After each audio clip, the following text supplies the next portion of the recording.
பணி நிரந்தரம் என்ற ஒற்றை கோரிக்கைகளை வலியுறுத்தி 7வது நாளாக பல்நோக்கு மருத்துவ பணியாளர்கள் சென்னை கோட்டை ரயில் நிலையம் முன்பு போராட்டத்தில் ஈடுபட்டு வருகின்றனர். இதுகுறித்த கூடுதல் விவரங்களோடு நேரலையில் செய்தியாளர் குணசுந்தரி இணைகிறார். குணசுந்தரி, வணக்கம். பணி நிரந்தரம் என்ற ஒற்றை கோரிக்கைகளை வலியுறுத்தி தற்போது 7வது நாளாக பல்நோக்கு மருத்துவ பணியாளர்கள் போராட்டத்தில் ஈடுபட்டு வருகிறாங்க. இன்றைக்கு எந்த மாதிரியான ஒரு போராட்டத்தை முன்னெடுத்திருக்கிறார்கள்? இந்த போராட்டக்களம் எப்படி இருக்கிறது? சென்னை கோட்டை ரயில் நிலையம் முன்பாக ஆண்டுகளுக்கு மேலாக நாங்கள் அரசு பொது சுகாதாரத்துறை மருத்துவமனை, அரசு பல்நோக்கு மருத்துவமனைகளில் பல்நோக்கு மருத்துவமனை பணியாளர்களாக பணிபுரிந்து வருகிறோம். பல்நோக்கு மருத்துவமனை பணியாளர்களாக பணிபுரிந்து வருகிறோம். ஆனால் அரசு இதுவரை எங்களுக்கு பணி நிரந்தரம் என்பது செய்யாமல் அலைக்கழித்து வருகிறார்கள். உடனே எங்களுக்கு பணி நிரந்தரம் என்பது செய்யப்பட வேண்டும் என்ற அந்த ஒற்றை கோரிக்கையை முன்வைத்து தற்பொழுது போராட்டத்தில் ஈடுபட்டு வருகிறார்கள். குறிப்பாக இவர்கள் இதற்கு முன்னதாக பல்வேறு கட்ட போராட்டங்களை முன்னெடுத்திருக்கிறார்கள். அப்பொழுது எல்லாம் போராட்டங்களை முன்னெடுக்கும் பொழுதெல்லாம் இவர்களுக்கு பணி நிரந்தரம் என்பது செய்யப்படும் என்று உறுதியளித்ததன் பேரிலே அவர்கள் அப்பொழுதெல்லாம் போராட்டங்களை கைவிட்டனர். ஆனால் இதுவரை அவர்கள் சொன்ன எல்லா வாக்குறுதிகளும் பொய்யாகவே இருந்து வரும் சூழலில் இவர்கள் தொடர்ந்து பணி நிரந்தரம் செய்யப்பட வேண்டும், குறிப்பாக பணி நிரந்தரம் செய்யப்படும் என்ற அரசாணை வெளிவரும் வரை நாங்கள் சென்னையை விட்டு செல்ல மாட்டோம் என்று தொடர் போராட்டத்தில் ஈடுபட்டு வருகிறார்கள். தற்பொழுது பல்நோக்கு மருத்துவமனை பணியாளர்கள் நம்முடன் இணைந்திருக்கிறார்கள். அவர்களுடன் கேட்கலாம். எதற்காக முன்னெடுத்திருக்கீங்க? உங்களுக்கு என்ன போராட்டத்தோட நீங்க உங்களோட போராட்டம் எதற்காக முன்னெடுத்திருக்கீங்க? உங்களுக்கு என்ன தேவை? நீங்க இந்த மாதிரி போராட்டம் முன்னெடுக்கும் போது எது போன்ற சவால்களை நீங்க சந்திக்கிறீங்க? மேம், நாங்க 3000 சொச்சம் பேர் அரசு ஆரம்ப சுகாதார நிலையங்களே மருத்துவ பணியாளர்களாக பிஹெச் ஜிஹெச் 2 சைடுலுமே நாங்கள் பல்நோக்கு மருத்துவமனை பணியாளர்கள் பணிபுரிந்து வருகிறோம். நாங்கள் சுமார் 13 ஆண்டு காலமாக நாங்கள் பணிபுரிந்தால் அவளுக்கு பணி ஆணையம் வழங்கப்படும் என்கிற ஜீவோவை எங்களுக்கு இருக்கு மேடம்.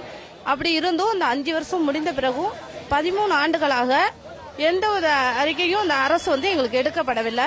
இந்த 13 அரசு சரி இன்னைக்கு பண்ணுவாங்க, நாளைக்கு பண்ணுவாங்க, இந்த ஆட்சி முடியும் அந்த ஆட்சி முடியும்னு நாங்க ரொம்ப பொறுமையா இருந்துட்டோம் மேடம். இருக்கோம் மேடம்.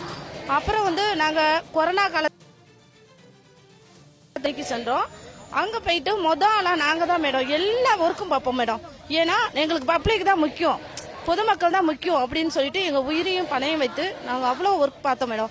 ஏன்னா நம்மளுக்கு என்னைக்கு ஒரு நாளைக்கு இந்த அரசு பணி நிரந்தரம் பண்ணும் அப்படிங்கிற ஒரு நம்பிக்கையில நாங்க உழைச்சு இதுல எங்களுக்கு ஒரு சில பேர் இறந்து போயிட்டாங்க மேடம். கள்ளக்குறிச்சியில கள்ள சாராயம் குடிச்சு செத்தவங்களுக்கு ஒரு நபருக்கு 10 லட்சம் அனுப்பிச்சாங்க மேடம். இந்த இறந்தவங்களுக்கு யாருக்குமே ஒரு 1000 ரூபாய் கூட இதுவரையும் இந்த அரசு கொடுக்கல மேடம்.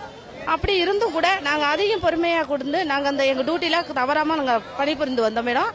இப்பவும் கூட நாங்க எதுக்காக கேக்குறோம்னா, எங்களுக்கு அரசாணைப்படி எங்களுக்கு 5 வருஷம் பணி நிரந்தரம் பண்ணுவாங்க, அதை ஒழுங்கா அதை செஞ்சுட்டாலே நாங்க எங்க போராட்டத்தை நாங்க கழிச்சிருவோம் மேடம். அப்படி இருந்துமே இன்னும் அடுத்தது தேர்தல் வாக்குறுதி கொடுத்தாங்க மேடம். நான் அரசுக்கு வந்தா 10 வருஷம் முடிச்ச பணியாளர்களை நான் பணி நிரந்தரம் செய்வேன்னு சொல்லிட்டு தமிழக முதல்வர் அவர்கள் சொன்னார்கள் மேடம். இப்போ இன்னுமே அந்த பேச்சுக்கான எந்த ஒரு ரிசல்ட்டும் எங்களுக்கு தெரியல மேடம். அப்புறம் நாங்கள் கொரோனா பேரிட காலத்திலையும் சரி, கஜா புயலையும் சரி, சூறாவளியிலும் சரி, இன்னும் எக்ஸட்ரா அவ்வளோ டைம்ல நாங்கள் டியூட்டி பார்த்தோம் மேடம். பார்த்து எங்களுக்கு எந்த ஒரு பயனும் நாங்கள் அடையல மேடம். எவ்வளோ பேர் ஊரு விட்டு ஊரு போய் ஒரு பஸ் பேருக்கு 200-300 ரூபாய் செலவு பண்ணிட்டு போறாங்க மேடம். நாங்க சம்பளம் கம்மியா வாங்கினாலும் இந்த பணியில உண்மையாகவும் நேர்மையாகவும் அனைத்து பல்நோக்கு மருத்துவமனை பணியாளரும் இன்ன வரலையுமே நாங்க பணியில உழைத்து கொண்டு வருகிறோம் மேடம்.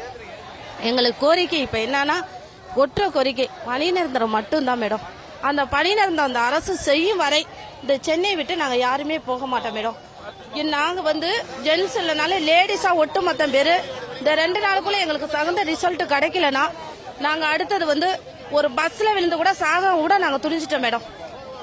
வணக்கம். நீங்க எதன்